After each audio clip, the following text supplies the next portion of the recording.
तो नमस्कार दोस्तों। आज हम लोग कुछ नई चीज़ के विषय में जानेंगे। आज हम एक पौधा लेकर के आए हैं, जानकारी आपको उसके विषय में देंगे। और उस पौधे का नाम है मदार का पौधा या फिर आँख का पौधा। तो हम लोग उसको पहले वैज्ञानिक और आध्यात्मिक दोनों विश्लेषण करेंगे। तो पहले कुछ आध्यात्मिक विश्लेषण कर देते हैं कि इसको भगवान शिव और गणेश का प्रिय पौधा माना जाता है। इसके फूलों का प्रयोग भगवान शिव की पूजा के लिए किया जाता है और भगवान गणेश की पूजा के लिए किया जाता है। और इसका उपयोग तांत्रिक क्रियाओं में भी किया जाता है। नकारात्मक शक्तियों को दूर करने के लिए इसका प्रयोग किया जाता है। अब हम लोग और आगे बढ़ेंगे और ये जानेंगे कि आक के दूध और हल्दी और गुलाब जल तीनों का पेस्ट बनाया जाए और इसका उपयोग अगर चेहरे के लिए किया जाए, लेकिन आँखों को बचाया जाए, आँखों में नहीं जाना चाहिए, तो चेहरे को ये मुलायम कर देगा, झुर्रियों को दूर कर देगा, दाग को भी ख़त्म कर देगा और चेहरे को चमकदार बना देगा। तो ये इसके गुण हैं मेन, जिसका उपयोग किया जा रहा है। फिर थोड़ा सा और इसका बहुत ज़्यादा उपयोग एक और जगह पर होता है, वो दाँत के लिए इसका उपयोग होता है। अगर इस पेस्ट का उपयोग दाँत के लिए किया जाए तो भी आपको बहुत ज़्यादा लाभ होगा। और खुजली हो गई, खुजली के लिए भी इसका दूध का प्रयोग किया जाता है, वो भी इसके ऊपर बहुत लाभ पहुंचाता है। और फिर और देखेंगे इसमें एक्जिमा जैसी बीमारियों के लिए भी इसका प्रयोग किया जाता है, या फिर फोड़े फुंसी जहाँ होते हैं वहाँ पर भी इसके दूध का उपयोग किया जा सकता है। वहाँ पर इसे कोई दिक्कत नहीं, केवल इसको बचाना है आँखों से, क्योंकि आँखों में जाने के बाद ये अंधापन तक ला सकता है। तो और दांतों के दर्द के लिए भी इसका उपयोग होता है, मसूड़ों में सूजन के लिए भी इसका उपयोग होता है। तो कुछ लोग इसका उपयोग दांतों के दर्द में और मसूड़ों के संबंधी समस्याओं के लिए करते हैं।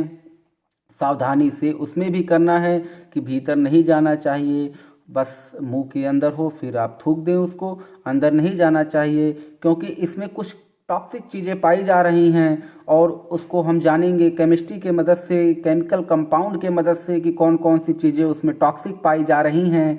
तो सबसे पहले हम लोग इसके केमिकल वेरिफिकेशन के विषय में बात करेंगे। उसमें कार्बोनोलाइट्स पाया जाता है, फ्लेवोनाइड्स पाया जाता है, एल्कोलाइट्स पाया जाता है, टर्पेनॉइड्स पाया जाता है, स्टेरॉल्स पाया जाता है, रेजिनॉल्स पाया जाता है, कैल्शियम ऑक्सिलेट भी पाया जाता है। तो अब हम लोग इसको जानेंगे कि कार्डिनोलाइट्स में क्या मुख्य तत्व हैं। तो इसमें दो तरीके के मुख्य तत्व हैं।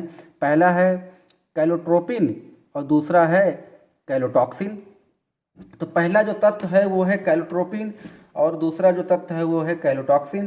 तो यही दोनों तत्व जो हैं वो रिस्पॉन्सिबल हैं, इसके अंदर जो टॉक्सिक गुण आ गए हैं, जो इसके अंदर टॉक्सिक गुण आ गए हैं, वो इसी कारण हैं। लेकिन इसका उपयोग जो होता है वो एंटी कैंसर के लिए भी होता है, यानी कैंसर रोधी दवाओं में भी इसका उपयोग होता है।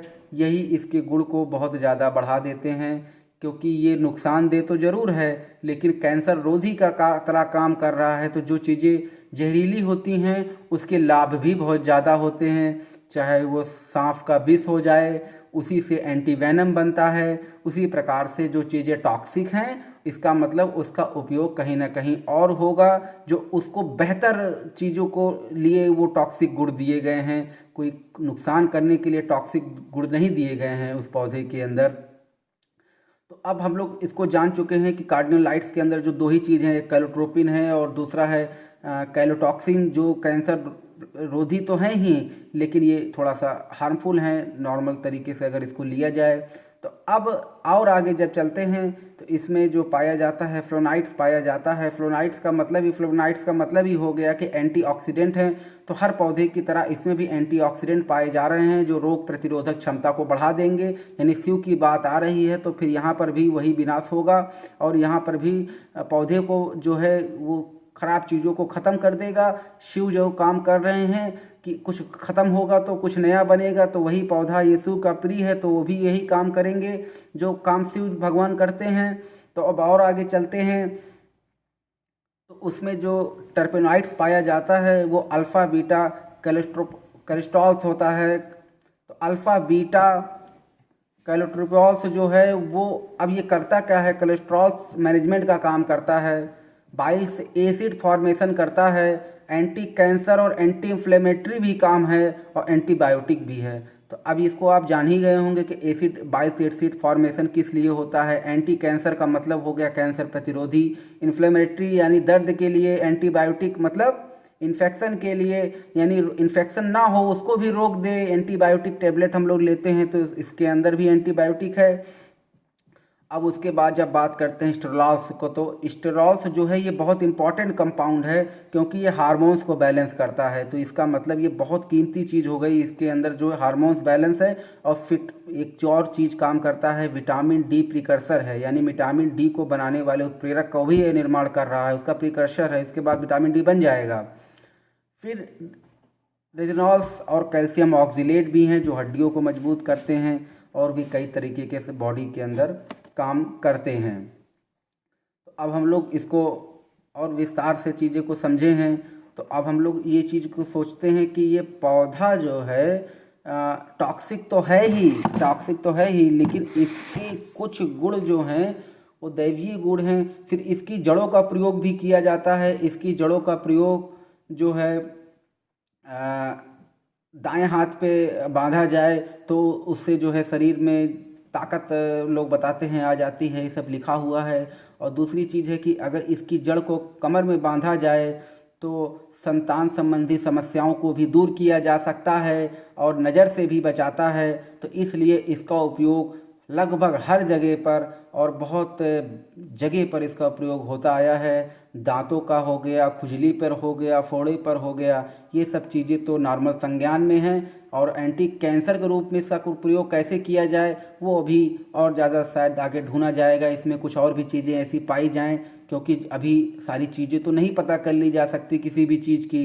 तो धीरे धीरे जैसे जैसे रिसर्च आगे बढ़ती जाएगी तो उसमें से नए नए तत्व और नई नई जानकारियाँ निकल के आती जाएंगी। अभी तक जितना काम हुआ है उसमें से ये जानकारियाँ मिली हैं। इतनी चीज़ों के लिए इसका प्रयोग किया जाना चाहिए या किया जाता है।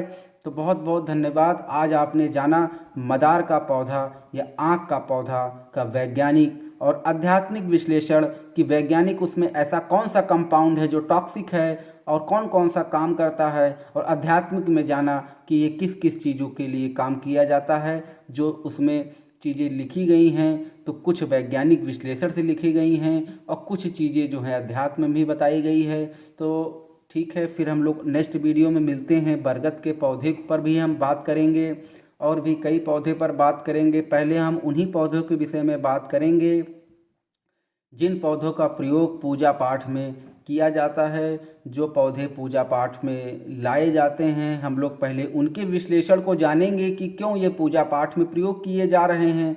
क्योंकि प्रयोग पूजा में किया जा रहा है तो इसका मतलब उसके अंदर कोई ना कोई ऐसा दैवी गुण तो जरूर होगा जिसके कारण उसका प्रयोग पूजा में किया जा रहा है।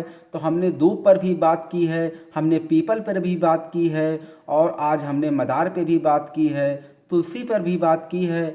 आगे हम लोग और पौधे के विषय में बात करेंगे। पहले हम उन पौधों के विषय में बात करेंगे जिनकी पूजा होती है और पूजा पाठ में उपयोग किया जाता है। और फिर हम लोग फूलों की बात करेंगे कि कौन कौन से फूल के अंदर कौन कौन सा ऐसा चीज़ पाया जाता है जिसके कारण वो उनको पूजा में समर्पित किया जाता है। बहुत बहुत धन्यवाद। हम लोग अलग अलग चीज़ों को लेकर चलते रहेंगे।